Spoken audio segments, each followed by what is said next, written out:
Bukan soal siapa yang paling banyak mencetak gol, bukan pula soal siapa yang paling sering masuk kamera.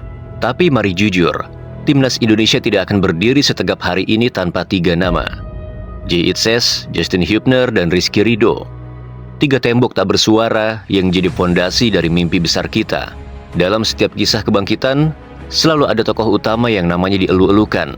Nama seperti Marcelino, Rafael Strijk, Ivar Jenner, mereka sering jadi sorotan.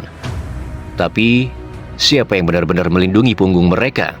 Siapa yang berdiri di barisan terakhir ketika badai datang menerjang? Jawabannya, trio back yang konsisten. Jay Itzes, Justin Hubner, dan Rizky Ridho. Mereka bukan pesepak bola yang suka memamerkan gaya.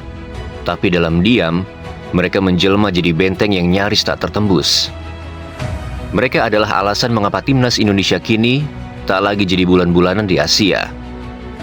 Mari kita mulai dari satu nama, Jay Itzes. Pemain kelahiran Belanda ini datang dengan segala keraguan. Banyak yang bertanya, kenapa ia mau datang ke Indonesia? Kenapa harus repot-repot menempuh sumpah WNI, padahal ia bermain di Liga Eropa? Tapi Jay datang bukan untuk popularitas. Ia datang dengan niat murni untuk membela tanah leluhurnya. Satu pertandingan cukup untuk menjawab segalanya. Jay Itzes bukan sekadar pemain Eropa yang ingin coba-coba. Ia adalah komandan di lini belakang. Kuat dalam duel, tenang dalam tekanan, dan cerdas membaca permainan. Banyak pelatih berkata, pemain bertahan terbaik adalah yang tak perlu melakukan tackle. Karena dia sudah berada di posisi yang tepat sejak awal. Dan Jay adalah sosok itu. Namun ia tak sendiri. Di sebelahnya ada Justin Hubner, anak muda yang karirnya ditempa di Akademi Wolverhampton, klub Premier League.